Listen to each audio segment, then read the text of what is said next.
Era um lugar bonito, visto de fora. Paredes brancas, jardins na entrada, aquelas colunas grandes na fachada principal que lembravam os palácios antigos. Todo mundo em Barbacena conhecia o Hospital Colônia. Ficava no alto de um morro. Dava para ver de vários pontos da cidade. Mas poucos sabiam o que acontecia lá dentro. Poucos queriam saber. Logo na entrada, depois que se passava pelos portões de ferro, tinha um pátio grande, onde ficavam os pacientes recém-chegados. Homens e mulheres separados, claro, mas todos iguais na desgraça.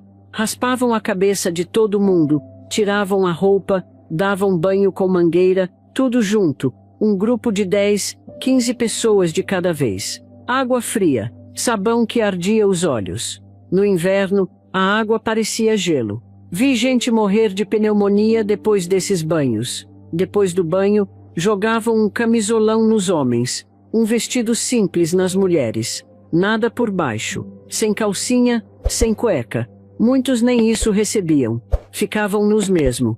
No frio de Barbacena, que chega a quase 0 grau no inverno, tinha gente que dormia no cimento, sem cobertor, sem nada. De manhã, sempre tinha 2, 3 que amanheciam duros, mortos de frio. O cheiro, meu Deus, o cheiro daquele lugar não sai da minha memória. Era um cheirume de gente suja, de ferida infeccionada, de urina, de fezes. Tinha paciente que vivia coberto do próprio excremento. Ninguém limpava, ninguém ligava. Era tanta gente que os funcionários diziam, não dá conta. Mas a verdade é que muitos nem tentavam. A comida, quando tinha, era servida numa espécie de gamela, igual de porco. Um tanto de arroz, um caldo ralo com uns pedaços que diziam ser carne. Todo mundo comia com a mão. Os mais fortes pegavam primeiro, os mais fracos ficavam com as sobras, ou sem nada. Vi gente comendo rato, comendo barata, comendo folha do pé de goiaba que tinha no pátio. Tinha um pavilhão que chamavam de pavilhão Judas. Era onde jogavam os casos mais difíceis. Os agitados, os que tentavam fugir. Ali era o inferno do inferno. Meu pai trouxe eu pra cá e eu peguei, aí meu pai pegou, me amarrou eu na corda, pôs eu dentro da ambulância e trouxe eu pro hospital. Tô aqui preso. Eu tô aqui por causa, meu pai me colocou aqui por causa, gostava muito de tomar uma Belinades, entende? E em casa, eu chegava em casa, bagunçava um pouquinho. Aí meu pai pegou, falou comigo, para com essas cachaças. Eu não parei, pegou e me jogou aqui. Aí eu peguei e fiquei aqui, na boa, aqui. Celas individuais, escuras, sem ventilação. Camas de amarração onde a pessoa ficava dias, semanas. Quando tiravam as amarras, os pulsos e tornozelos estavam em carne viva. Muitos morriam de gangrena depois. O hospital também usava os pacientes como mão de obra. Os homens trabalhavam na horta, na construção, carregando pedra. As mulheres lavavam roupa, limpavam, cozinhavam. Tudo sem receber nada, claro. Era trabalho escravo mesmo. Quem recusava era castigado. Vi gente apanhar com mangueira de borracha por não querer trabalhar. E muitos nem condições físicas tinham. Os médicos apareciam pouco. Uns passavam uma vez por semana, outros uma vez por mês. Entravam, olhavam de longe, assinavam os papéis e iam embora. Quem mandava mesmo no dia a dia eram os enfermeiros e os guardas. E muitos não tinham preparo nenhum, eram pessoas da cidade que precisavam de emprego. Alguns eram tão cruéis que pareciam gostar de fazer maldade. O tratamento mais comum era o eletrochoque. Para quase tudo davam choque. Paciente agitado, choque. Paciente triste, choque. Paciente que não queria comer, choque. Às vezes aplicavam o choque sem anestesia, sem relaxante muscular. A pessoa se debatia tanto que quebrava dentes, ossos. Vi gente morrer durante o procedimento. Morriam 5, 6 pessoas por dia. No auge, chegou a 10, 12, colocavam os corpos em sacos e levavam para o necrotério. De lá, muitos iam para as faculdades de medicina. Vendiam os cadáveres. Os que não eram vendidos iam para o cemitério da Santa Casa, em vala comum, sem identificação.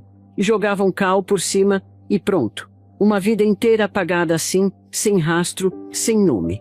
O mais assustador é que muita gente que estava lá, nem era louca. Vi mulheres internadas porque engravidaram sem casar. Homens internados porque bebiam demais. Crianças com síndrome de Down. Opositores políticos. Mulheres de vida fácil. Homem que gostava de homem. Gente que estava na rua, sem documento. Era um depósito de indesejados. Nos anos 60, tinha mais de 5.000 pacientes num lugar que foi feito para, no máximo, 200. As pessoas dormiam nos corredores, amontoadas como animais. Chamavam de leito-chão. No inverno, juntavam um contra o outro para tentar se aquecer. Mesmo assim, morriam de frio. Tinha um tipo de morte que era pior que a física. Era a morte da alma. A pessoa ia perdendo a fala, o olhar ficava vazio, parava de reagir. Alguns ficavam dias, semanas na mesma posição, olhando para o nada. Os médicos chamavam de catatonia, mas eu sei que era a alma indo embora antes do corpo, porque não aguentava mais tanto sofrimento. Lembro de um dia de julho, fazia um frio de rachar. Chamaram os pacientes para o banho de rotina, com mangueira, no pátio aberto. Uma senhora de uns 70 anos implorou, pelo amor de Deus, hoje não, tá muito frio. Um dos guardas riu e disse, ou vai por bem, ou vai por mal. Abriram a mangueira, a água gelada bateu no corpo dela. Na hora ela cambaleou, caiu. Quando foram ver, estava morta. Ataque cardíaco, disseram depois. Aquilo para mim era assassinato, puro e simples. E as grávidas? Chegavam mulheres grávidas o tempo todo. Algumas já estavam grávidas quando foram internadas, outras engravidavam lá dentro, muitas vezes de funcionários que abusavam delas. Os bebês nasciam e rapidamente eram tirados das mães. Alguns eram dados para adoção, outros ficavam no hospital mesmo, cresciam lá, viviam lá. Crianças que nunca conheceram nada além daqueles muros. Em 79, veio ao Brasil um médico italiano chamado Franco Basaglia. Ele estava revolucionando o tratamento psiquiátrico na Itália, fechando os manicômios. Veio conhecer os hospitais brasileiros e visitou o Colônia. Quando saiu de lá, disse aos jornalistas, estive hoje num campo de concentração nazista. Em lugar nenhum do mundo, presenciei uma tragédia como esta. O Hospital Colônia virou um negócio lucrativo. O governo mandava dinheiro por paciente. Quanto mais gente internada, mais dinheiro. Mas esse dinheiro sumia no caminho. Os pacientes continuavam sem roupa, sem comida, sem remédio. E ainda tinha o dinheiro dos cadáveres. Uma faculdade chegou a receber mais de 1.000 corpos em poucos anos. Pagavam bem por cada um. Quem embolsava esse dinheiro? Os diretores, os médicos, políticos locais. Tratamento? Não havia tratamento de verdade. O que havia era punição, controle, silenciamento. Uma paciente nova chegou e não aceitou a situação. Gritava, exigia seus direitos. Levaram ela para o eletrochoque na mesma hora. Quando voltou, não gritava mais. Ficou quieta, num canto, babando. Problema resolvido na visão deles. Por fora, tudo muito bonito. O Hospital Colônia era mostrado como exemplo de instituição psiquiátrica moderna. Recebia visitas oficiais, políticos, autoridades. Mas essas visitas eram maquiadas. Escolhiam alguns pacientes, davam banho, roupa limpa, até comida melhor no dia. Mostravam só algumas alas, previamente limpas. O horror verdadeiro ficava escondido. E as famílias? Muitas abandonavam mesmo. Deixavam o parente lá e nunca mais voltavam. Mas outras tentavam visitar e eram impedidas. Diziam que o paciente estava agitado, que a visita ia piorar o estado dele. Ou então, marcavam horários impossíveis, criavam dificuldades. Com o tempo, muitas famílias desistiam. Era o que o hospital queria. Além do eletrochoque, tinha a lobotomia. Uma operação no cérebro que deixava a pessoa calma, dócil. Cortavam ligações no cérebro. A pessoa nunca mais era a mesma. Ficava como uma casca vazia.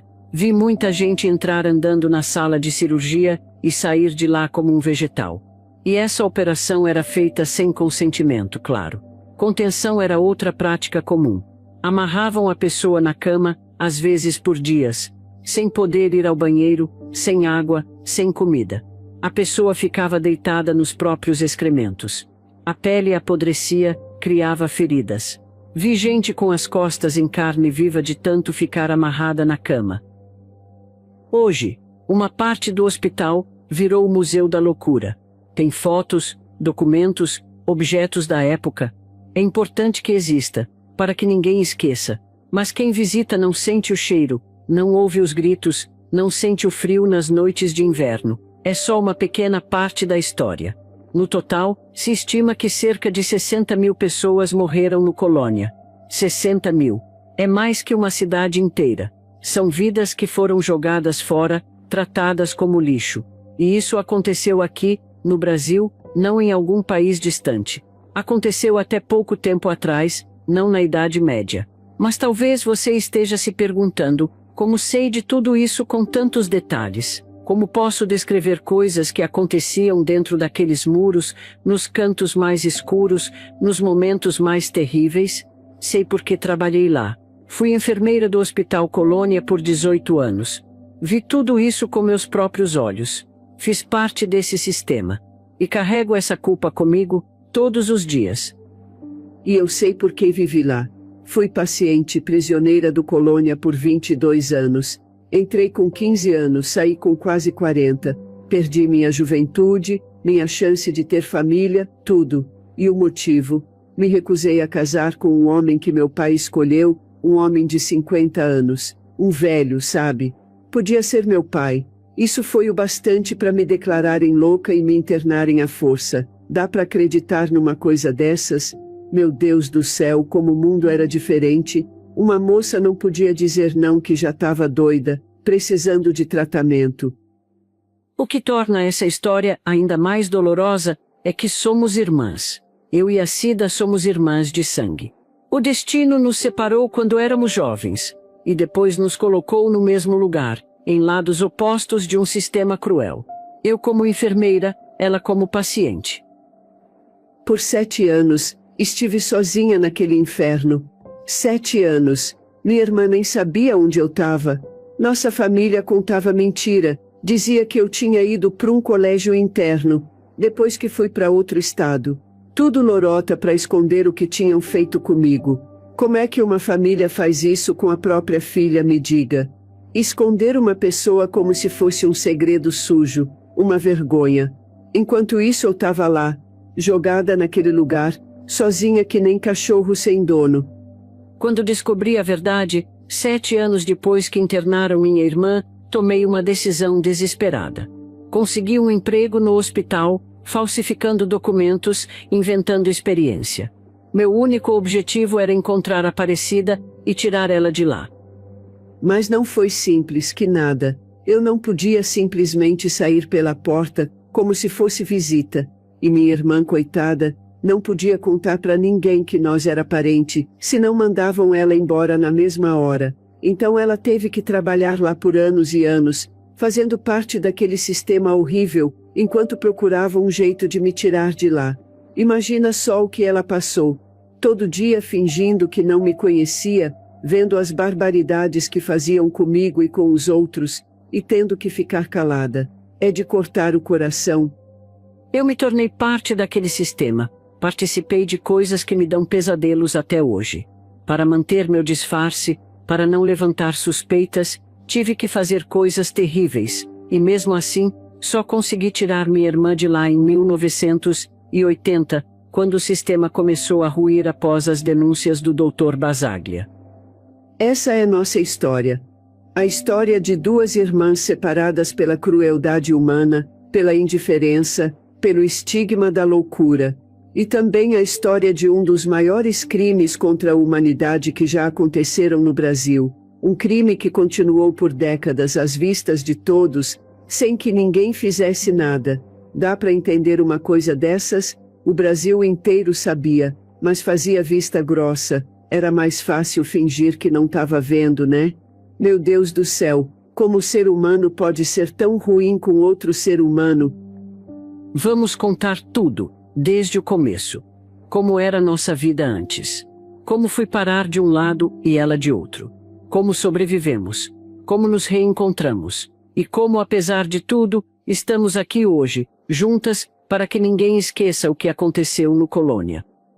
Porque esquecer seria permitir que aconteça de novo. E nós prometemos aos que morreram lá dentro que suas histórias não seriam esquecidas. Tem noite que ainda escuto os gritos deles. 60.000 almas, minha filha. 60.000, gente que ninguém lembra o nome, que foi jogada em vala como bicho. Nossa obrigação é contar, aos que querem ouvir.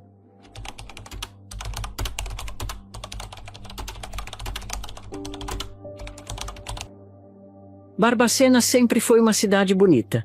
O ar mais puro de Minas, dizem. As montanhas ao redor, as igrejas antigas, as ruas de paralelepípedo. Clima bom, povo tranquilo. Mas toda essa beleza escondia uma mancha escura, que manchava a alma da cidade. Trabalhei no Hospital Colônia de 62 até o ano de 80. 18 anos vendo coisas que ser humano nenhum deveria ver. 18 anos fazendo parte de um sistema cruel, desumano. Muita gente pergunta como consegui suportar tanto tempo. Só tinha uma razão. Minha irmã estava lá dentro. Hoje tenho 85 anos. Vivo numa casa simples aqui mesmo, em Barbacena. Aposentada com uma pensão pequena. Mas não moro sozinha. Divido essa casa com minha irmã, Aparecida, de 82 anos. Só que nossa história não é como a da maioria das irmãs idosas que decidem morar juntas na velhice. Nossa história é marcada por uma separação brutal, por um reencontro improvável e por um passado que muita gente prefere esquecer, mas que nós fazemos questão de lembrar. Fui internada no Hospital Colônia em 1958. Tinha 15 anos. Uma menina de tudo. Só saí de lá em 1980 com quase 40 anos. 22 anos trancada num lugar que eles chamavam de hospital, mas que era um campo de matança mesmo. O motivo da internação? A verdade é que meu único crime foi dizer não para um casamento arranjado. Meu pai decidiu que eu devia casar com um homem de 50 anos, viúvo, conhecido na região. Um velho. Eu me recusei. Fugi. Quando me acharam, decidiram que eu estava louca. Não fui a única não. Muitas mulheres foram parar lá por coisas parecidas.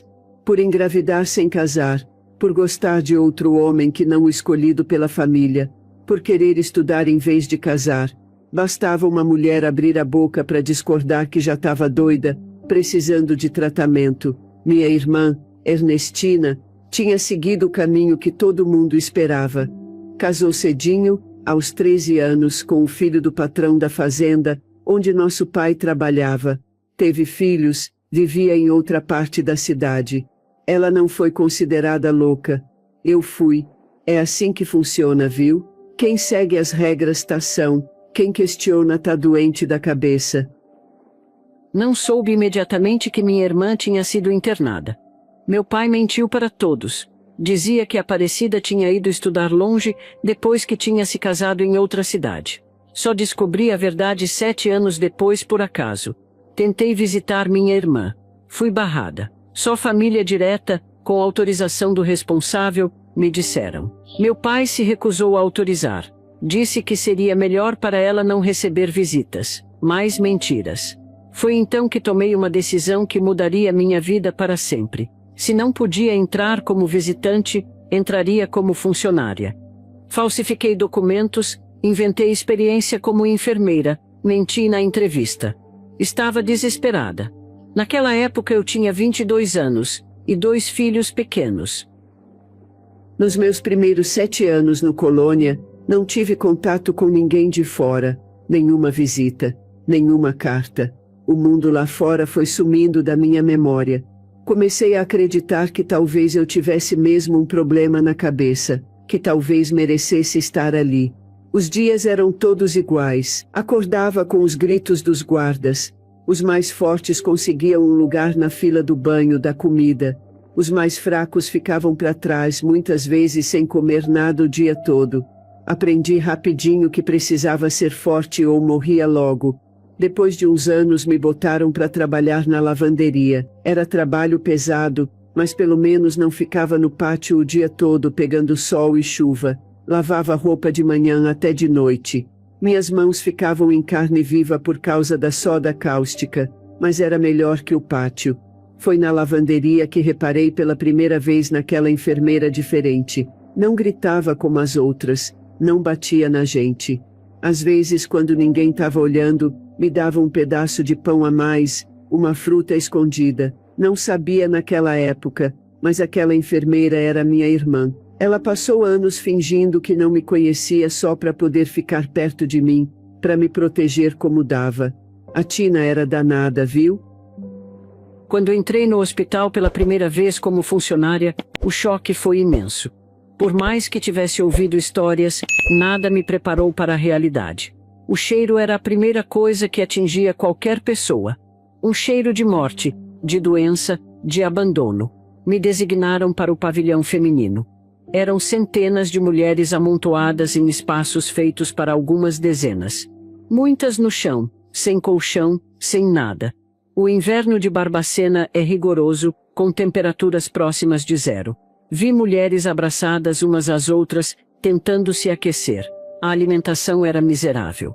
Um mingau ralo de manhã, um caldo com alguns pedaços de verdura e osso no almoço. Muitas nem isso comiam porque não conseguiam chegar perto da distribuição. Os funcionários roubavam comida para levar para casa.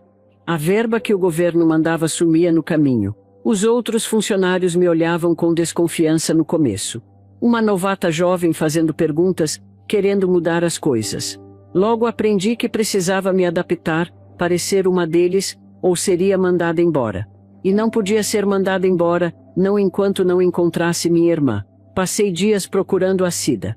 Não podia perguntar diretamente, levantaria suspeitas. Estudava as listas de pacientes quando ninguém estava olhando. Passava pelos pavilhões lentamente, examinando cada rosto. Muitas tinham o cabelo raspado, estavam magras, irreconhecíveis. Então, um dia, a encontrei. Estava na lavanderia, carregando trouças enormes de roupa. Magra, envelhecida muito além da idade, com marcas de queimaduras nos braços. Mas era ela, minha irmãzinha. Quase desmaiei na hora, tive que me segurar numa parede para não cair. Eu não reconheci minha irmã de primeira. 7 anos de colônia tinham apagado muita coisa da minha cabeça. E ela estava diferente também. Mais velha, usando aquele uniforme de enfermeira. No começo só percebi que ela era menos ruim que as outras. Não gritava, não batia. Não imaginava que tinha um porquê. Nos primeiros meses, ela não contou quem era. Não podia, coitada. Se descobrissem que nós éramos irmãs, mandavam ela embora na hora. Então ela só ficava de olho em mim, dava um jeito de trabalhar no mesmo setor, me protegia sem ninguém notar. A vida no hospital era controlada por remédio brabo. Davam injeção que deixava a gente babando, sem conseguir pensar direito. Muitas vezes eu passava dias tonta, sem saber se era dia ou noite. Alguns remédios davam efeito terrível, tremura no corpo todo, dureza nos músculos, ataque. O eletrochoque era o pior castigo de todos. Bastava alguém abrir a boca para reclamar, chorar um pouco mais alto, tentar pular o muro, já levavam para a sala do choque. Voltavam de lá que nem morto-vivo, olhando para o nada, sangrando pela boca porque mordiam a língua durante os ataques. Aprendi a ficar quietinha no meu canto. Quanto menos chamasse atenção, mais segura eu estava. Vi muitas mulheres sendo levadas de noite pelos guarda, voltando de madrugada, chorando baixinho. Eles faziam o que queriam com a gente, toda hora. As que engravidavam eram isoladas até o nenê nascer. Depois tiravam as crianças e nunca mais ninguém via. Isso é pecado dos grandes, viu? Ver minha irmã naquelas condições, sabendo que ela estava lá há 7 anos, e que eu não fazia ideia, foi a pior dor que já senti. Mas não podia demonstrar. Precisava manter a farsa, então continuei meu trabalho, tentando amenizar o sofrimento dela quando podia. Muitas vezes fui obrigada a aplicar injeções em pacientes que resistiam, a segurar pacientes para o eletrochoque, a trancar eles em isolamento por dias. Se me recusasse, levantaria suspeitas, perderia o emprego e a chance de ajudar minha irmã. Comecei a documentar tudo, escrevia num caderninho pequeno que escondia no forro do colchão. Nomes, datas, crimes cometidos pelos médicos, pelos enfermeiros, pelos diretores. Esperava um dia poder usar aquilo para fazer justiça. A corrupção era descarada. Vi caminhões de comida chegarem e depois saírem pela porta dos fundos, com metade da carga, direto para as casas dos diretores, dos políticos da cidade. Vi remédios serem vendidos em vez de dados aos pacientes. Vi o dinheiro das roupas, dos cobertores, sumir no caminho. E vi o comércio de cadáveres. Era algo organizado, sistemático. Os corpos dos que morriam iam para um depósito nos fundos.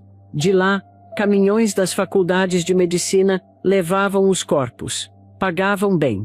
Quem recebia esse dinheiro? Os mesmos de sempre, diretores, médicos, políticos. A violência era coisa de todo dia. Os doentes apanhavam por qualquer coisinha, por não obedecer ligeiro, por chorar, por pedir um pouco mais de comida. Vi uma moça levar uma surra de cacetete só porque teve um ataque dos nervos durante o serviço e derrubou uns lençol. Coitada, nem foi por querer. As doenças corriam soltas. Tuberculose tinha aos monte. Pneumonia no inverno matava gente que só. Ferida na pele que nunca melhorava. Não tinha tratamento de verdade. Os doutores quase nunca apareciam. E quando vinham, olhavam de longe, assinavam uns papel e iam-se embora. Nem encostavam na gente. Muita gente ali nem papel de médico tinha direito. Nunca foram examinadas como deve ser. O diagnóstico vinha logo na entrada. Muitas vezes era o próprio diretor que dizia o que a pessoa tinha, sem ser médico de doença da cabeça. Depois que entrava, ninguém mais perguntava se você devia mesmo estar lá. Era como se tivesse entrado no inferno e jogado a chave fora. Os anos foram passando. Eu vivia para o trabalho para ficar perto da minha irmã. Morava num quartinho nos fundos do hospital, fornecido para funcionários solteiros ou viúvos. Cada vez mais, me tornava parte daquele sistema horrível. Para sobreviver, para não chamar atenção, precisava ser como os outros. Mas por dentro, morria um pouco a cada dia. Comecei a planejar como tirar minha irmã de lá. Parecia impossível. Então, em 79, algo mudou. Um psiquiatra italiano chamado Franco Basaglia veio ao Brasil. Ele estava revolucionando o tratamento psiquiátrico na Itália, fechando os manicômios. Quando visitou o Colônia, ficou horrorizado. Chamou a imprensa, denunciou o que viu. Disse que era pior que os campos nazistas. De repente, jornalistas começaram a aparecer. Políticos, comissões de direitos humanos. O hospital tentou esconder o pior, é claro. Escolheram alguns pacientes, deram banho, roupas limpas. Mostraram só algumas alas, previamente limpas. Mas não dava para esconder tudo. As denúncias geraram uma onda de indignação nacional. Começaram a falar em reforma psiquiátrica, em novas formas de tratar os doentes mentais. Para nós, dentro do hospital, pouca coisa mudou imediatamente. Mas havia uma diferença, agora havia vigilância externa. Os diretores estavam com medo. Era minha chance.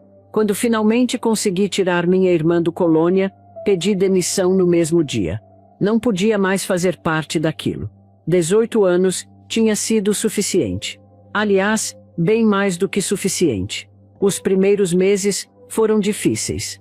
Aparecida tinha pesadelos constantes. Acordava gritando, achando que ainda estava no hospital. Não sabia usar muitas coisas comuns, chuveiro, fogão, até uma escova de dentes, era um desafio.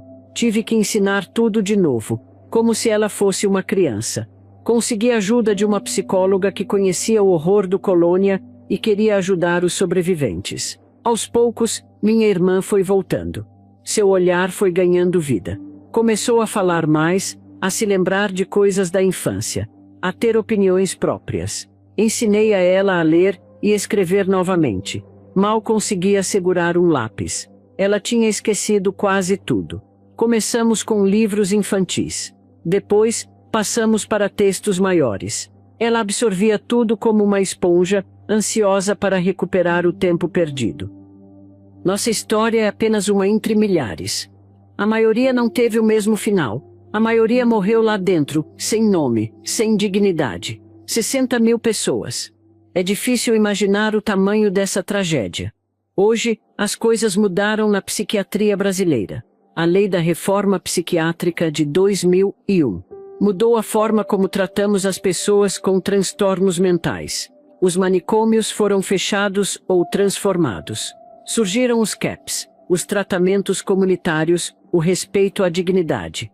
Mas ainda há muito a fazer. O estigma da doença mental continua forte. Ainda há abandonos, ainda há preconceitos. E o mais assustador, ainda há quem defenda a volta dos manicômios, dizendo que antigamente é que era bom. Pode uma coisa dessas? E eu carrego o peso de ter sido parte daquele sistema. De ter feito coisas que me envergonham, mesmo que fosse para um bem maior. A culpa nunca desaparece completamente. Mas aprendi a viver com ela, porque sei que fiz o que pude na situação em que estava. Nascemos numa fazenda perto de Barbacena, no interior de Minas Gerais. Nossa casa era pequena, de madeira. Era nosso lar. Papai, José Soares, trabalhava para o dono da fazenda. Cuidava dos animais, fazia de tudo um pouco. Era um homem forte e calado. Carregava no rosto as marcas de uma vida dura. Nas mãos, os calos de muito trabalho. Tinha estudado só até o 2º ano primário, mas sabia fazer contas de cabeça melhor que muita gente estudada. Mamãe, Teresa, lavava roupa para fora. Acordava antes do sol nascer, cantarolando baixinho enquanto acendia o fogão a lenha. Passava o dia curvada sobre a tábua de lavar, as mãos sempre vermelhas, rachadas da água e do sabão. Mas nunca reclamava. Era uma mulher forte, como tantas mulheres do interior que carregam o peso do mundo nas costas, sem fazer alarde. Nossa família era como tantas outras daquela época. O pai era a autoridade máxima, sua palavra era lei. A mãe cuidava da casa, dos filhos, obedecia ao marido. Os filhos trabalhavam desde cedo, ajudando no que podiam. Não se questionava essa ordem das coisas. Era assim que o mundo funcionava, pelo menos o nosso pequeno mundo. Lembro do cheiro da nossa casa. Uma mistura de café fresquinho, de fumaça de lenha no fogão, de terra molhada depois da chuva.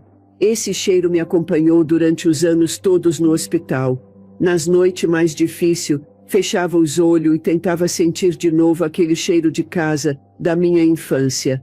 Nossa casa tinha só 2 cômodos. Um era a cozinha, e também onde a gente comia, com uma mesona comprida de madeira bruta onde todo mundo se ajuntava. O outro era onde a gente dormia. Papai e mamãe numa cama, eu e Tina em outra, e nossos 2 irmãos num colchão no chão. Não tinha luxo nenhum, mas nunca faltou comida na mesa. O quintal era grande, cheio de árvore de fruta. Tinha pé de goiaba, de manga, de jabuticaba. Tinha um galinheiro onde mamãe criava galinha para os ovos, e para ter uma carninha no domingo de vez em quando. Tinha um cachorro velho, o Totó, que dormia debaixo da mesa, sempre esperando uma sobra.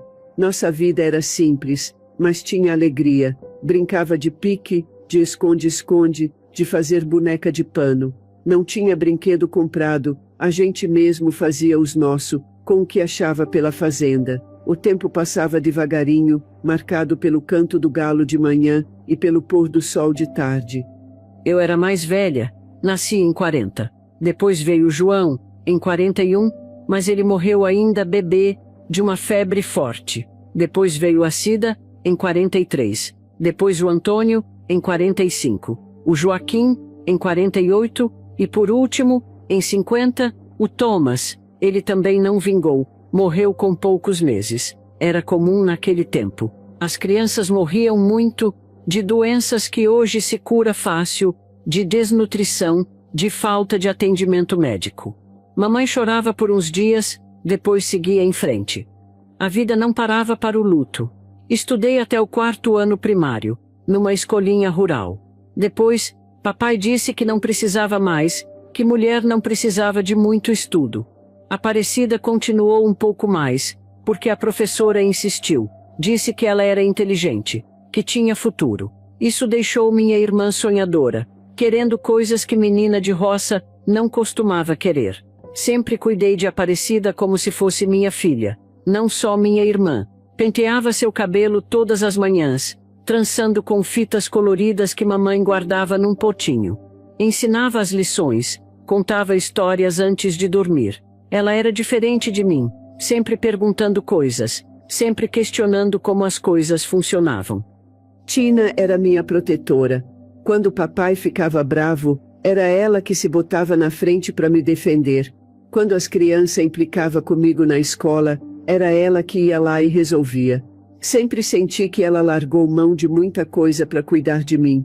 Na escola, eu gostava demais de aprender. A professora, Dona Matilde, dizia que eu pegava as letras com facilidade. Ela me emprestava livro, caderno velho para eu treinar em casa. Foi Dona Matilde que botou na minha cabeça aquele sonho de um dia ser professora também.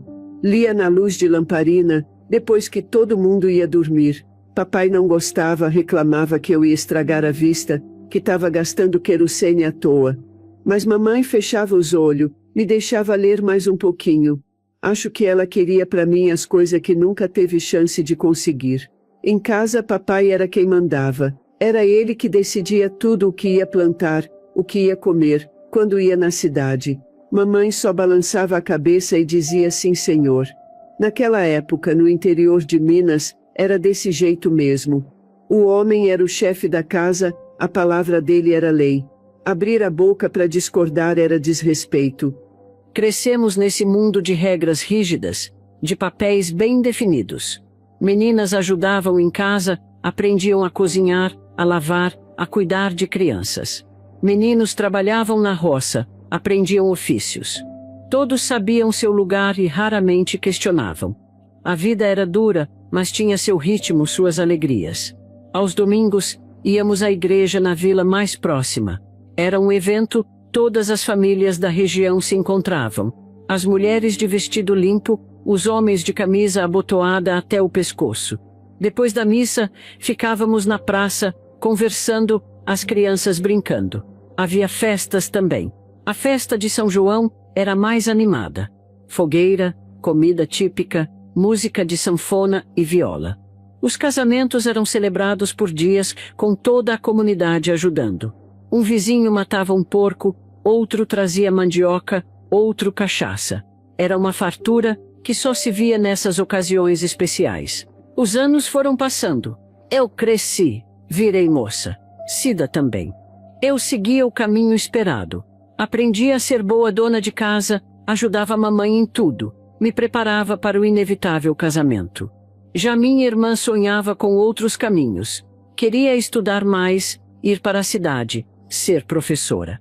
Isso preocupava nossos pais. Foi nessa época que nossos caminhos começaram a se separar. Eu, com 13 anos, recebi a notícia de que ia me casar. O filho mais velho do patrão, Geraldo, tinha posto os olhos em mim. Papai ficou orgulhoso.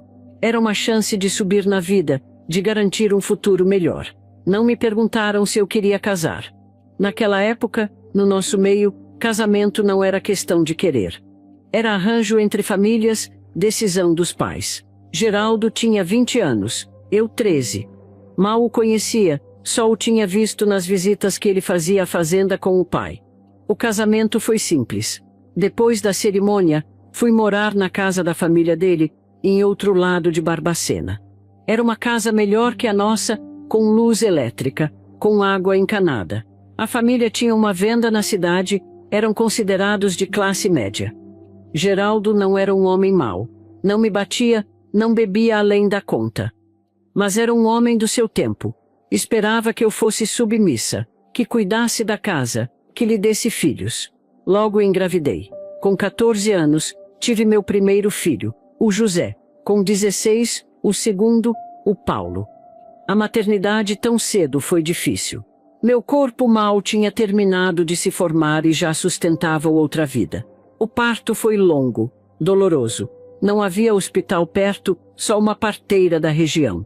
Mas sobrevivi, meus filhos também. Aos poucos, fui me adaptando à nova vida. Quando Tina casou, senti demais. Era como perder minha mãe e minha irmã numa vez só. A casa ficou um vazio sem ela. E eu fiquei sem minha defensora, minha amiga de segredo. Ela nunca vinha ver a gente, morava longe. Tina agora tinha a família dela para cuidar. Eu continuava com meu sonho guardado. Mas cada dia mais a realidade batia na porta. Papai deixava bem claro que meu destino ia ser igual ao das outras: casar, ter filho, ser dona de casa. Conforme eu fui crescendo, as brigas com papai aumentaram. Ele não entendia por que eu não podia ser que nem as outras moças da região. Porque eu não me contentava com um destino que todas aceitavam sem reclamar. Porque eu ficava falando de escola, de livro, de cidade. Ele dizia que eu estava com a cabeça virada, que não ia dar boa coisa. Aos 15 anos, eu já era considerada uma moça difícil. Não engolia calada as ordens de papai, questionava as tradições, falava de coisa que incomodava. As outras moças da minha idade já estavam de namoro arranjado ou até casada. Foi então que aconteceu. Papai chegou em casa um dia, com a cara fechada, me chamou para conversar. Disse que tinha achado um bom partido para mim. Sebastião Mendes, dono de terra na região. Era viúvo, já tinha enterrado 2 mulheres, tinha 50 anos. Fiquei passada. Sebastião Mendes tinha idade para ser meu avô, não meu marido. Todo mundo conhecia ele como homem brabo. Corria a conversa de que as esposas dele tinham morrido de tanto trabalhar, de tanto apanhar, mas era rico, respeitado. Para papai, era uma chance de ouro. Me revoltei na hora. Disse que não ia casar de jeito nenhum, que preferia morrer, que queria estudar, ser professora, ter minha vida. Foi a primeira vez que papai me bateu de verdade. Não um tapinha de correção, mas uma surra daquelas. Sinto vara, o que ele achou pela frente. Mamãe chorava num canto, mas não se metia. Fiquei de castigo por dias, trancada num quartinho dos fundos, quase sem comida. Papai dizia que ia me dobrar, que ia me ensinar a respeitar. Que no domingo seguinte, Sebastião vinha para acertar o noivado. Que eu ia casar nem que fosse amarrada. Na véspera do encontro com Sebastião, quando iam acertar o noivado, tomei uma decisão. Não ia me submeter àquele destino. Preferia qualquer coisa a me casar com aquele homem, a virar escrava dele. Esperei todos dormirem. Peguei umas roupas, enfiei num saco de pano, peguei o dinheirinho que tinha guardado escondido, não era muito, e fugi. Saí pela janela dos fundos, atravessei o pasto correndo, tomei a estrada. Caminhei horas no escuro. Tinha medo, mas o medo de voltar era bem maior. Sabia que se me pegassem, o castigo ia ser terrível. Talvez papai me matasse de pancada. E se não me matasse, me entregaria para o Sebastião, que ia fazer da minha vida um inferno. Consegui carona numa carroça de leite, que ia para a cidade vizinha. De lá, peguei um ônibus para casa de uma tia distante, irmã de mamãe, que tinha se mudado para longe fazia anos. Papai e ela não se davam, quase nem se falavam. Achei que ia estar segura lá na casa da tia Berenice, pelo menos um tempinho. Minha tia me recebeu assustada. Perguntou por que eu estava ali, sozinha, sem avisar. Contei tudo. Ela ficou dividida. Tinha medo de papai, de confusão. Mas também teve pena de mim.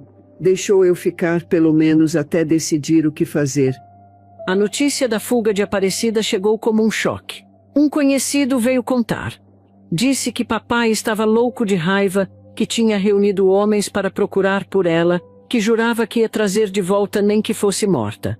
Fiquei com medo por ela. Conhecia papai, sabia do que era capaz quando contrariado.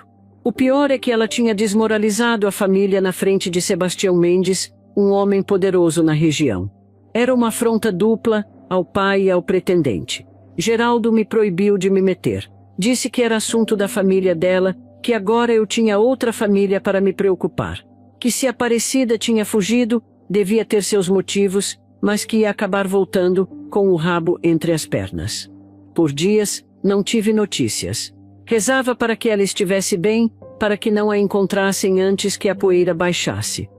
Fiquei escondida na casa de tia Berenice por quase 2 semanas. Ela morava numa cidade pequena, mas maior que nosso povoado. Tinha uma vendinha, vivia modestamente. Era viúva, os filhos, nenhum morava com ela.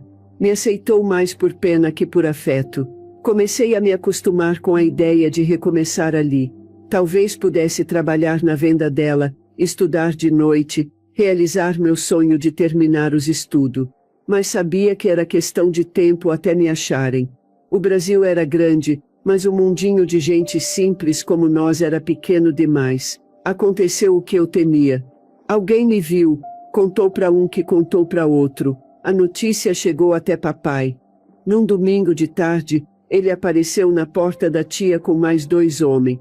Estavam armados e tudo, aquilo me assustou. Tia Berenice tentou me defender, mas papai empurrou ela. Disse que eu tinha envergonhado a família, que tinha recusado um bom casamento, que tinha agido como uma rameira descarada. Os outros homens me seguraram enquanto ele me batia, ali mesmo, na frente de todo mundo. Me puxaram para fora, me jogaram na carroceria de um caminhão. Voltamos para casa assim, eu jogada lá atrás que nem bicho, toda machucada, chorando. As pessoas na rua viam tudo, mas ninguém fazia nada. Era assunto de família, ninguém se metia. Depois que me trouxeram de volta, fiquei trancada por semana. Papai tinha posto um cadeado na porta por fora. Mamãe vinha trazer comida, água, mas não podia ficar, não podia falar muito. Vivia chorando, coitada. Meu corpo doía dos golpes. Tinha um corte na testa que infeccionou, febre alta. Mamãe passava pano molhado, tentava baixar a febre. Delirei por dias. Diziam que eu gritava coisas sem sentido, que chamava por gente que nem existia. Um dia papai trouxe um homem. Disse que era médico, amigo do Sebastião Mendes. O homem mal olhou para mim. Fez umas perguntas pro papai, que respondeu por mim. Ela tá desobediente? Tem comportamento estranho? Fala coisas sem sentido? Papai respondia que sim para tudo. O doutor anotava. Depois ouvi eles conversando lá fora. O médico dizia que eu precisava de tratamento especializado, que eu tava com histeria, com loucura moral, que em casa só ia piorar. Falou de um hospital em Barbacena. 2 dias depois me botaram num carro. Papai e o médico na frente, eu e mamãe atrás. Mamãe chorava baixinho o tempo todo, segurando minha mão. Papai estava sério, calado. Só disse que iam me levar para um lugar onde eu ia melhorar, onde eu endireitar minha cabeça. Chegamos em Barbacena depois de umas horas. O carro entrou por um portão grande, passou por uma alameda, parou na frente de um prédio imenso, branco, parecendo um palácio antigo. Não entendi direito o que estava acontecendo. Achei que seria uma consulta, um tratamento rápido, que depois a gente voltaria para casa. Não sabia que estava entrando num pesadelo de 22 anos. Não sabia que aquela seria a última vez que eu ia ver minha mãe e meu pai, à luz do sol como uma pessoa livre. Mamãe me abraçou forte na porta. Me deu um tercinho pequeno escondido na mão. Guarde com você, sussurrou. Reze sempre. Foi a última coisa que ela me disse. Papai nem olhou para mim. Assinou uns papel e foi embora, levando mamãe que chorava como eu nunca tinha visto. Assim começou minha vida no Hospital Colônia. Assim terminou minha vida no mundo lá fora. Eu tinha 15 anos. Era maio de 58. Enquanto minha irmã começava seu calvário no Hospital Colônia, eu seguia minha vida em Barbacena. Cuidava da casa, dos filhos, do marido. Vivia a vida que se esperava de uma mulher daquela época. Mas a notícia da internação de Aparecida me abalou profundamente. Descobri anos depois, por uma vizinha da região. O pai, a mãe e meus irmãos sempre mentiam para mim sobre onde ela estava. Até que ela tinha casado, o pai mentiu. Acho que era para eu parar de perturbar ele com minhas perguntas. Meu marido, Geraldo, dizia que era melhor assim. Depois que contei a ele indignada que Cida estava internada. Ele dizia que Cida estava desequilibrada, o hospital era o lugar certo para ela. Que os médicos sabiam o que faziam, que logo ela estaria boa. Que eu não devia me meter, que podia piorar as coisas, já que sabia como meu pai era. Tentei seguir a vida. Meus filhos eram pequenos, precisavam de mim. Enchiam a casa de barulho, de vida. Eram minha alegria, minha razão de viver. Geraldo trabalhava muito. Saía cedo, voltava tarde. A venda ia bem. Estávamos conseguindo guardar algum dinheiro. Falava em comprar uma casa melhor, em colocar os meninos numa escola boa. Tinha planos, sonhos. E naquele momento, eu ainda fazia parte deles. Meus primeiros dias no Hospital Colônia foram de terror absoluto. Primeiro, tiraram tudo que eu tinha, minhas roupas, meus poucos pertences, o terço que mamãe tinha me dado. Rasparam minha cabeça, me deram banho coletivo com mangueira de água fria. Jogaram um pó branco em todo o corpo que ardia nos olhos. Depois me deram um vestido de pano grosso cinza, sem nada por baixo, nem calcinha, nem sutiã. Aquilo seria minha única roupa pelos próximos meses. Me levaram para um pátio grande, onde havia dezenas de outras mulheres, muitas peladas, outras com aquele vestido cinza, tudo com a cabeça raspada. Naquele pátio, entendi o horror onde tinha caído. Mulheres gritava, chorava, andava em círculos. Algumas parecia realmente doente, falando sozinha, tendo convulsão. Outras, como eu descobriria depois, estava ali por motivos parecidos com o meu: gravidez fora do casamento, desobediência aos pais, comportamento inadequado.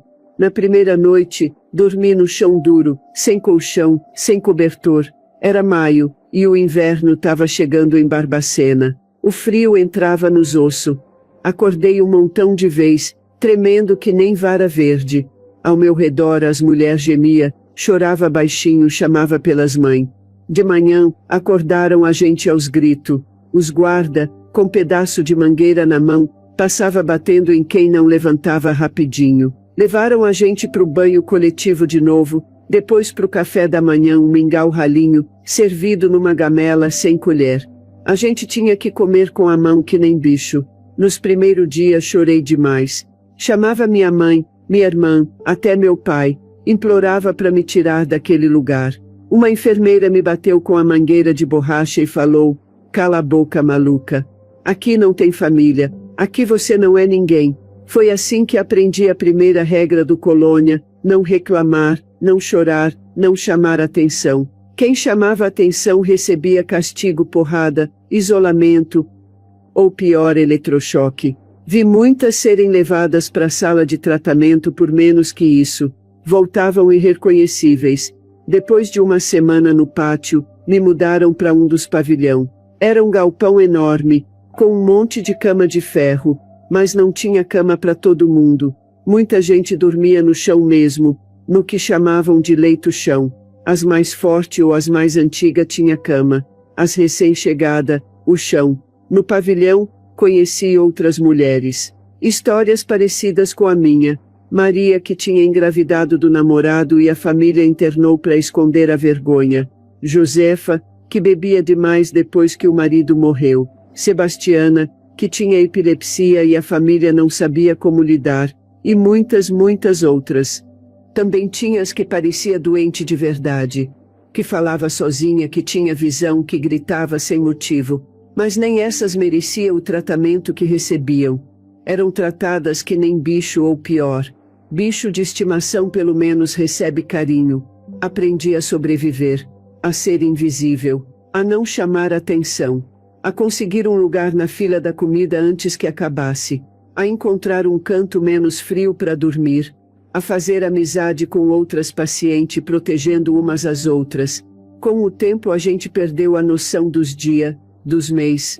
Não tinha calendário, não tinha relógio, marcava o tempo pelas estações. O inverno, que era o pior, quando muita gente morria de frio e pneumonia.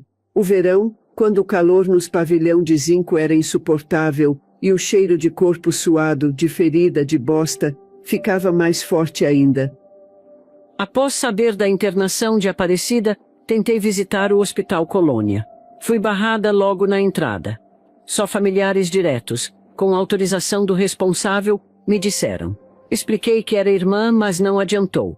Precisava da assinatura do meu pai, e ele jamais daria. Voltei para casa arrasada.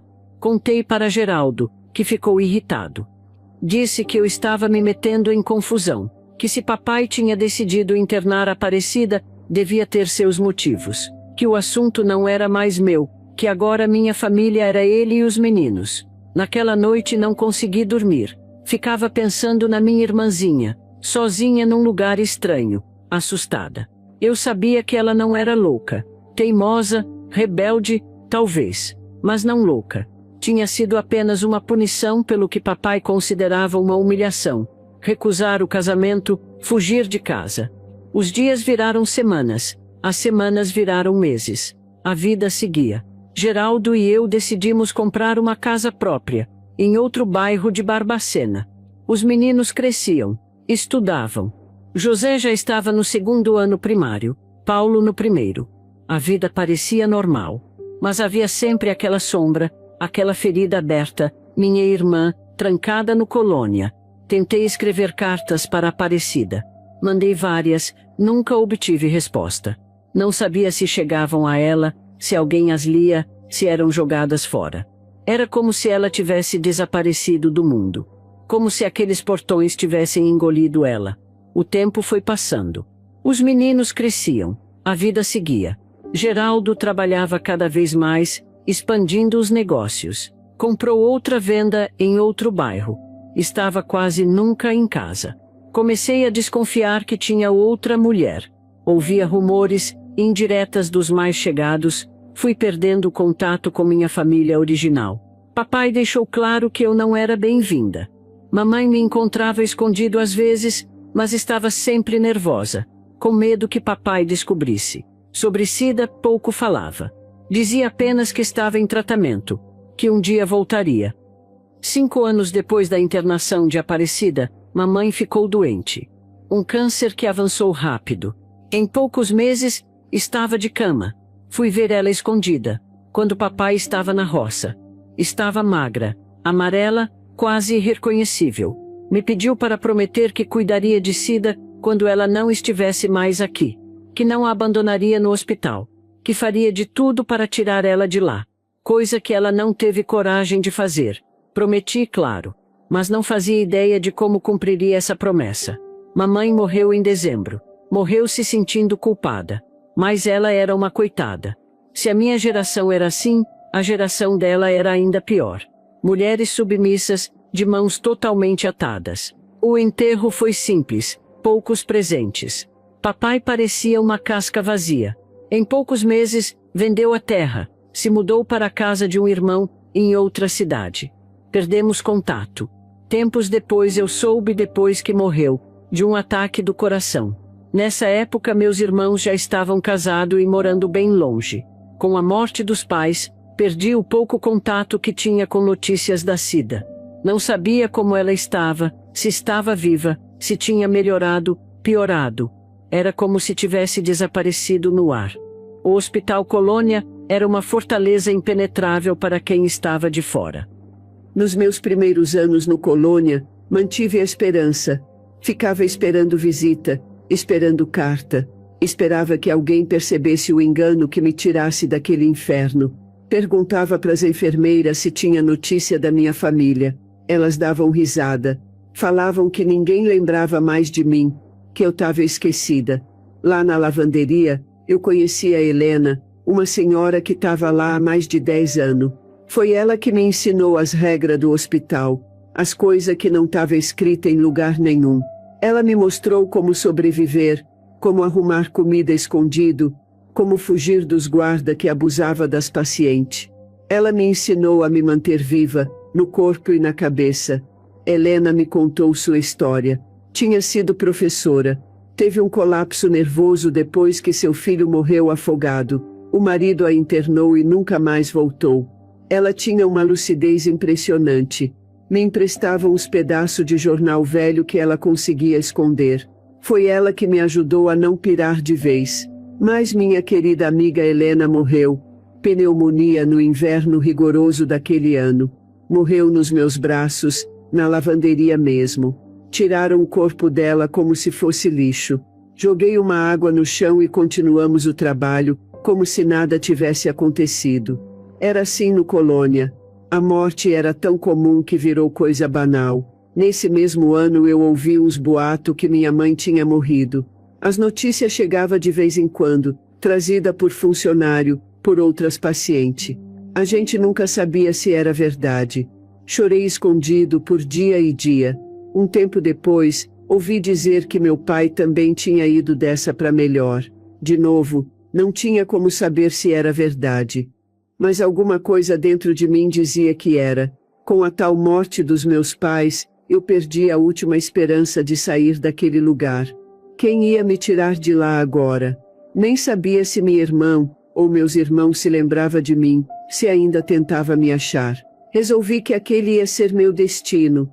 Viver e morrer no Colônia, como tanta gente. O ano de 62 mudou minha vida completamente. Geraldo finalmente criou coragem e admitiu que tinha outra mulher pedindo o desquite. Naquela época, isso era um escândalo e tanto. Mulher separada era vista com maus olhos, quase ninguém dava atenção. Mas que opção eu tinha? Era até bom que meu pai já tinha falecido, senão teria morrido de desgosto ao me ver naquela situação. Sofri muito, apesar de tudo, eu amava Geraldo. Foi uma decepção tremenda. Ele disse que amava outra mulher e que abandonaria tudo para partir com ela. Ficamos com a casa, eu e os meninos. Geraldo pagava uma pensão pequena que mal cobria nossas despesas. Precisei procurar serviço. Consegui uma vaga em uma farmácia, atendendo clientes no balcão. O proprietário, seu Antenor, era uma boa pessoa. Percebeu que eu tinha facilidade com as pessoas e me deu uma oportunidade. Foi nessa farmácia que ouvi falar da Cida depois de tanto tempo. Um rapaz que trabalhava na prefeitura e sempre frequentava o local, foi comprar um medicamento naquele dia e conversava com seu Antenor sobre o Hospital Colônia. Falavam sobre listas de pacientes que haviam recebido e verbas que o governo enviava. Meu coração disparou quando ouvi o rapaz dizer: inclusive, há uma moça com o mesmo sobrenome que a senhora Dona Ernestina, Aparecida Soares. Quase desmaiei ali mesmo. Depois de 7 anos, finalmente uma informação concreta. Minha irmãzinha estava viva, ainda internada no Colônia. Fui conversar com o rapaz para saber mais. Ele me explicou que lidava com os documentos que continham as listas de pacientes para distribuição de recursos. Tinha visto o nome dela em um documento recente, o que significava que ela estava viva pelo menos. Naquele momento, prometi a mim mesma que faria o impossível para encontrar ela. Foi então que tive uma ideia um tanto arriscada. Se não podia entrar como visitante, entraria como funcionária. O hospital sempre precisava de pessoas para trabalhar, era de conhecimento geral. O salário era mínimo, o trabalho era pesado, muita gente não aguentava e desistia. Esta seria minha chance de finalmente encontrar a Cida. Meus filhos já estavam maiores, já iam para a escola sozinhos, já se viravam melhor. Conversei com eles e expliquei a situação. Disse que precisava fazer isso pela tia deles, que nem conheciam. Minha ex-sogra, que me estimava muito, reprovando a atitude do filho de ter nos abandonado. Ela prometeu me ajudar com os meninos. Planejei tudo com cuidado. Peguei emprestado um uniforme de enfermeira com uma conhecida que trabalhava no hospital da cidade. Preparei alguns documentos falsos, afirmando que tinha experiência como auxiliar de enfermagem. Memorizei vários nomes de remédios e doenças. Me preparei o melhor que pude. Em junho de 62, fui ao Hospital Colônia. Me apresentei no departamento de pessoal, dizendo que procurava emprego, que tinha ouvido sobre a necessidade de enfermeiras. O homem que me atendeu mal olhou meus documentos. Precisavam tanto de pessoal que nem verificaram direito. Fui contratada na hora. O salário era muito baixo, as condições de trabalho eram terríveis. Tinha que morar no próprio hospital, num quartinho para funcionárias solteiras. Só veria meus filhos nos dias de folga. Mas aceitei tudo. Era a única maneira de encontrar minha irmã. Como te disse, a dona Francisca, minha ex-sogra, uma boa pessoa, prometeu cuidar dos netos para me ajudar. Percebi que os anos 60 estavam acabando quando começou a chegar paciente diferente. Não eram os loucos de sempre, as mulheres desobedientes, os cachaceiros, os que tinham ataque. Era gente que falava de política, que tinha sido presa, judiada, que tinha enfrentado os militares. Uma dessas mulheres, a Marta, foi posta para trabalhar do meu lado na cozinha. Era uma estudante de faculdade, tinha ido em passeata contra a ditadura. Foi presa, apanhou muito e depois mandaram ela pro Colônia com laudo falso de esquizofrênia paranoide. A Marta me contava do mundo lá fora, as mudanças, os movimentos na rua, a repressão. Falava de coisa que eu mal entendia depois de tanto ano trancada. Falava de televisão colorida, de homem pisando na lua, de festival de música, de gente protestando nas praças. Foi ela que me fez ver quanto tempo eu estava ali dentro de verdade. Quando falei que fui internada em 58, ela fez a conta e disse: Nossa Senhora, você está aqui há mais de 15 anos. Foi um baque danado. Na minha conta mal feita de lua cheia, achava que eram uns 10, 12 anos no máximo. A Marta não durou muito no Colônia. Igual outros presos políticos que mandavam para lá, ela sumiu uma noite. Nunca soube se transferiram, soltaram ou fizeram pior. Mas o que ela me contou ficou guardado. Acendeu de novo uma coisa que estava quase morta, minha noção de que existia um mundo além daqueles muros. Foi mais ou menos nessa época que a enfermeira boa começou a fazer mais perguntas. Sobre minha vida antes do hospital, sobre minha família. No começo tive medo de responder. Podia ser armadilha, um teste como já falei. Muita enfermeira fazia isso, fingia interesse para depois usar o que a gente dizia contra a gente mesma, como prova de que era doida. Mas tinha algo diferente nela. Uma sinceridade nos olhos, uma bondade de verdade. Aos pouquinho comecei a contar. Falei da roça, dos meus pais, da minha irmã mais velha que casou cedo. Percebi que ela se emocionava com minhas histórias, mesmo tentando esconder. Trabalhar tantos anos naquele lugar me mudou por dentro. Vi coisas que ninguém deveria ver na vida. Todo dia eu fazia parte de um sistema que eu odiava muito. Era um fingimento constante, uma mentira que eu vivia diariamente. Essas experiências marcam a pessoa, deixam cicatrizes invisíveis que doem sempre. Meus filhos foram crescendo sem a mãe por perto. Eu tentava compensar nos dias de folga, mas sabia que não era suficiente. O José, o meu primogênito, se tornou um rapaz calado, reservado. Já o Paulo, o caçula, era o oposto, rebelde demais, questionando tudo. Dava trabalho para Dona Francisca. Cada um sentia a falta da mãe do seu jeito. Na rua, eu mantinha as aparências. Para os vizinhos e para a sociedade, eu era apenas uma mãe separada que trabalhava duro para criar os filhos. Ninguém imaginava o que eu realmente fazia, onde eu trabalhava. Só sabiam que eu era enfermeira, o Colônia era um assunto que ninguém tocava, como algo sujo que todos evitam. No hospital, ganhei certa reputação. Não como alguém cruel igual a alguns enfermeiros, mas como uma trabalhadora correta, quieta, confiável. Os diretores me viam como funcionária que não causava problemas, que seguia as regras. Isso me deu alguma liberdade para me movimentar, para fazer algumas coisas. Eu usava essa confiança para melhorar a vida da Cida, quando possível. Consegui colocar ela em serviços menos pesados. Fazia com que ela recebesse medicamentos mais fracos, que deixavam sua mente mais clara. Arranjava roupas extras, cobertores no inverno. Pequenas coisas que podiam significar a diferença entre vida e morte. Mas não era só isso. Eu guardava provas. Tinha um caderno escondido cheio de anotações, datas, nomes. Um dia eu poderia precisar dessas informações, se encontrasse alguém disposto a ouvir, a fazer algo. Mas naqueles tempos de ditadura, denunciar o Colônia parecia impossível. Em 74, ocorreu um surto de meningite no hospital. Algo que poderia ter sido controlado com limpeza e isolamento dos doentes, se transformou numa tragédia enorme. Dezenas de pacientes morreram. Os corpos se acumulavam. E o que fizeram? Enterraram tudo às pressas em valas comuns, sem identificação adequada. Foi o pior momento que presenciei no Colônia. O cheiro de morte estava em todos os lugares. Os doentes deliravam com febre, sem tratamento adequado. Os funcionários se recusavam a entrar em certos pavilhões, com medo de contrair a doença. Os médicos, os poucos que apareciam, ficavam minutos distantes, sem tocar em ninguém. Eu temia muito pela Cida. Fiz tudo para manter ela em uma área mais afastada, longe dos pavilhões mais afetados. Dava remédios escondidos, antibióticos que eu desviava da farmácia. Durante a noite, quando todos dormiam, ia verificar se ela estava com febre, como estava passando. E claro, fazia o possível pelos outros também.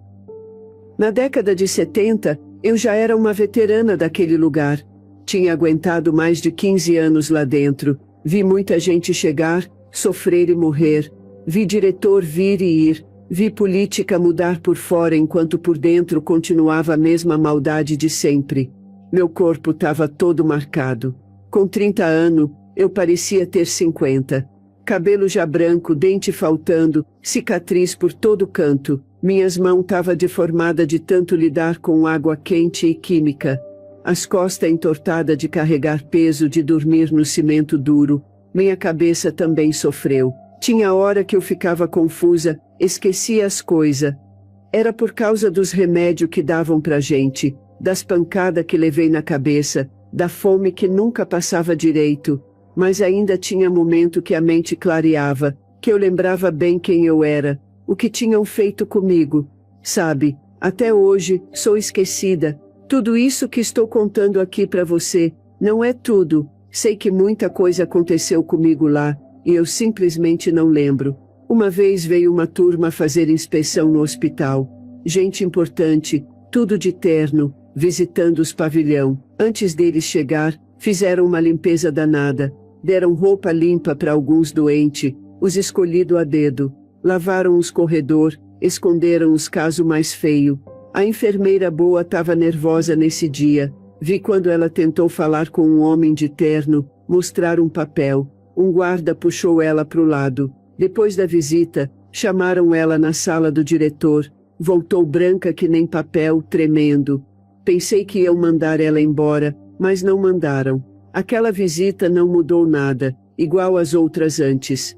Os homem importante veio, viu o que mostraram para eles, não o que existia de verdade, e foram embora. A vida no Colônia seguiu como sempre, dura, desumana, longe dos olhos do povo. Final dos anos 70. Eu já trabalhava no Colônia há mais de 15 anos. Meus filhos estavam criados. José já havia se casado e trabalhava como contador na cidade. Paulo tinha ido para São Paulo estudar, com o apoio do pai. Minha casa estava vazia, silenciosa. Minha vida era o hospital. Não mantinha amizades fora dali, não tinha vida social. Como poderia, como explicar para as pessoas o que eu fazia, o que eu presenciava diariamente, como participar de conversas sobre novelas, moda ou política, quando na noite anterior eu havia visto pessoas morrerem de frio. Aparecida continuava sendo minha razão, minha missão. Após tanto tempo, ela ainda não me reconhecia como irmã. E como reconheceria, a menina que ela conheceu tinha apenas 13 anos, era praticamente uma criança. Em outros países, já se discutia a reforma dos hospitais psiquiátricos. Surgiam novas ideias sobre doenças mentais e sobre os direitos dos pacientes. Na Itália, um médico chamado Franco Basaglia estava revolucionando o sistema, fechando manicômios e criando centros de tratamento na comunidade. Essas notícias nos chegavam fragmentadas, mas chegavam. Alguns médicos recém-formados traziam essas ideias quando visitavam o hospital. Falavam sobre tratamento humanizado, dignidade e direitos. Eram vozes isoladas, é verdade, mas existiam. Em 78, uma jovem jornalista conseguiu entrar no hospital disfarçada de auxiliar. Permaneceu apenas um dia, foi descoberta e expulsa. Mas publicou uma pequena nota em um jornal de Belo Horizonte. Foi a primeira denúncia pública sobre o Colônia em muitos anos. Naturalmente, nada mudou imediatamente. Uma simples nota em um jornal regional não tinha força para derrubar um horror que perdurava por décadas. Mas representava um começo, uma primeira fissura no muro de silêncio que escondia o Colônia do resto do mundo. Foi nesse período que comecei a elaborar planos mais sérios. Estudava os prontuários médicos, as regras para auto-hospitalar, o que a legislação permitia. Procurava uma maneira de retirar a Aparecida dali dentro da legalidade, aproveitando que os ventos começavam a mudar. Descobri que alguns pacientes, muito poucos, recebiam alta. Geralmente aqueles que tinham familiares influentes, que exerciam pressão.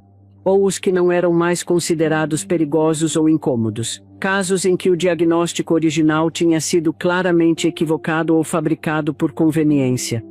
Comecei a introduzir algumas ideias nas conversas com certos médicos mais humanitários. Mencionava a Aparecida como exemplo de paciente que estava ali por razões sociais, não por doença, que nunca teve um diagnóstico preciso, apenas rótulos vagos como histeria ou loucura moral, que poderia viver normalmente na sociedade, com algum apoio. Então, em 79, ocorreu algo que transformou tudo. Franco Basaglia, aquele médico italiano que estava revolucionando os hospitais psiquiátricos em seu país, veio ao Brasil. E entre as instituições que visitou, estava o Colônia. Basaglia era uma autoridade mundial em psiquiatria. Na Itália, havia implementado a Lei 180, a primeira legislação que determinava o fechamento dos manicômios em um país inteiro. Ele veio ao Brasil para ministrar palestras sobre seu novo método de tratar doenças mentais. Quando a gente ficou sabendo que aquele doutor italiano ia visitar o hospital, foi um rebuliço danado. O diretor quase pirou de nervoso. Mandou limpar tudo, pintar parede, arrumar os doentes. A gente já conhecia essa lenga-lenga. Sempre que vinha gente importante era a mesma coisa. Arrumava por fora, mas por dentro continuava aquela desgraça. No dia que ele chegou, tinham deixado tudo bonitinho nos lugares que ele ia passar. Escolheram os doentes mais ajeitadinhos, deram banho, roupa limpa. Os mais acabados, coitados, jogaram lá nos fundos onde ninguém ia ver. Mas esse doutor Basaglia não era trouxa não, viu? Logo ele dispensou os acompanhantes e falou que queria ver tudo, não só as partes arrumadas. O diretor ficou branco feito cera. Tentou enrolar, mas o italiano bateu o pé. Achei aquilo bonito de se ver. Finalmente alguém que não ia engolir a mentira deles. Eu fiquei lá, vendo tudo. O doutor entrou naqueles pavilhões que ninguém nunca mostrava para visita. Viu os coitados pelados, sujos, deitados no cimento. Sentiu aquele fedor que a gente já estava acostumado, mas que deixava qualquer um de estômago embrulhado. Viu as marcas de pancada, os machucados sem tratamento. Nossa, a cara dele foi mudando, começou sério, depois ficou espantado, depois bravo mesmo. Ele gritava em italiano, o tradutor correndo atrás sem dar conta. Brigava com o diretor, com os médicos. Perguntava como é que podia deixar gente viver daquele jeito, como é que tinham coragem de chamar aquilo de hospital. No fim da visita, ele falou para os jornalistas que estavam esperando: estive hoje num campo de concentração nazista. Em lugar nenhum do mundo, presenciei uma tragédia como esta. Aquilo pegou fogo, sabe? Saiu em tudo quanto é jornal, nas rádios. O Colônia, que ficou escondido tanto tempo, de repente estava escancarado para o mundo inteiro ver a vergonha que era. Foi a primeira vez que senti que as coisas podiam mudar. Aquela frase, dita por alguém da estatura de Basaglia, teve o efeito de uma bomba. Foi publicada em jornais de todo o Brasil, repetida em rádios. O Hospital Colônia, que por décadas tinha operado nas sombras, protegido pelo silêncio e pela indiferença, estava subitamente exposto. Nos dias seguintes, começaram a chegar jornalistas, políticos, comissões de direitos humanos. O diretor tentava negar, minimizar, justificar. Mas era tarde demais. A verdade estava exposta. As milhares de vidas perdidas, os milhares de corpos vendidos, os milhares de abusos. Tudo vinha à tona agora. Para nós funcionários foi um período de grande tensão. Alguns cúmplices dos maiores horrores temiam punições. Outros, como eu, que tínhamos tentado fazer o mínimo de bem possível dentro daquele sistema perverso, vimos uma chance de mudança real. O governo do Estado, pressionado pela opinião pública, prometeu reformas. Comissões foram formadas, auditorias iniciadas. Falavam em rever prontuários, em conceder alta para pacientes que nunca deveriam ter sido internados. Era a oportunidade que eu esperava há quase 20 anos. Depois que minha irmã foi para minha casa. O Hospital Colônia não fechou imediatamente após as denúncias de Basaglia. Essas coisas não acontecem da noite para o dia. Mas começou um processo de mudança. Auditorias, investigações, Revisão de prontuários. Muitos pacientes foram liberados nos anos seguintes, como Aparecida.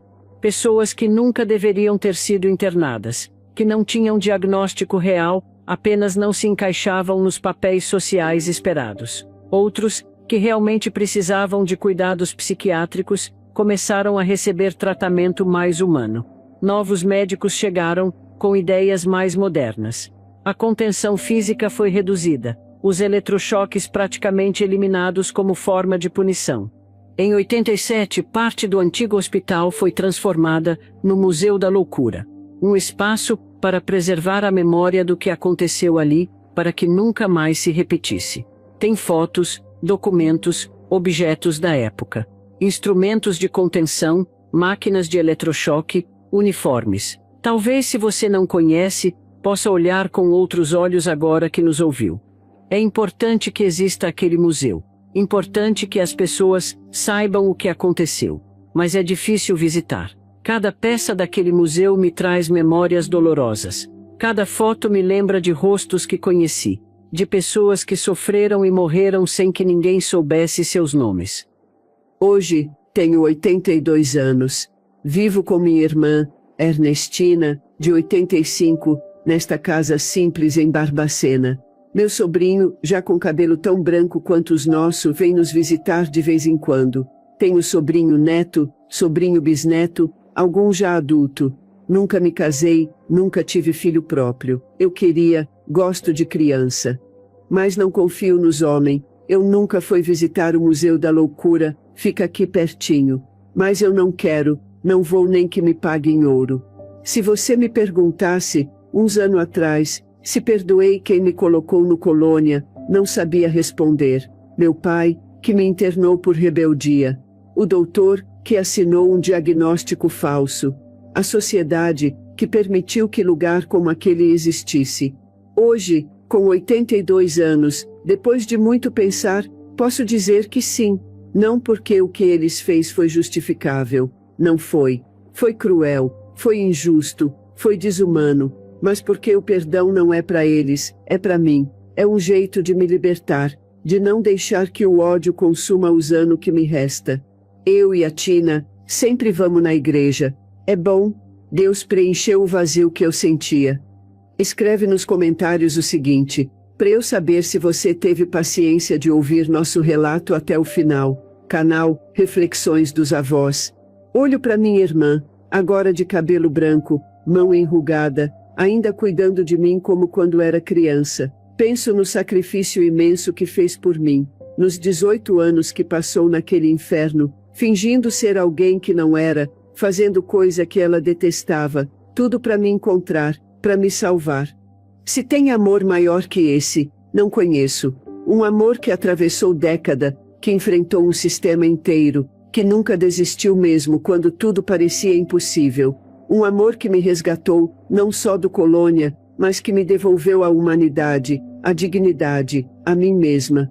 Nossa história não é só sobre horror e sobrevivência. É sobre esse amor, sobre laço que nenhuma instituição, nenhuma violência, conseguiu romper. Sobre duas irmãs que o destino separou e depois reuniu, contra todas as probabilidades. Minha filha, não esquece de conferir o livrinho 100 chás das avós para diversos males, que o pessoal do canal preparou com tanto carinho para vocês. São receitas maravilhosas, para você e toda a sua família. Tem chá para dor de barriga, para gripe, para acalmar, para dormir melhor, tudo natural, do jeito que nossos antepassados faziam. O pessoal trabalhou muito para reunir todas essas receitas, fazer as ilustrações das ervas, e explicar direitinho os benefícios, o modo de preparo, como se a própria vovó estivesse lendo para você. Quando você compra, além de ter acesso a esse conhecimento tão precioso, ainda mostra o seu apoio ao canal.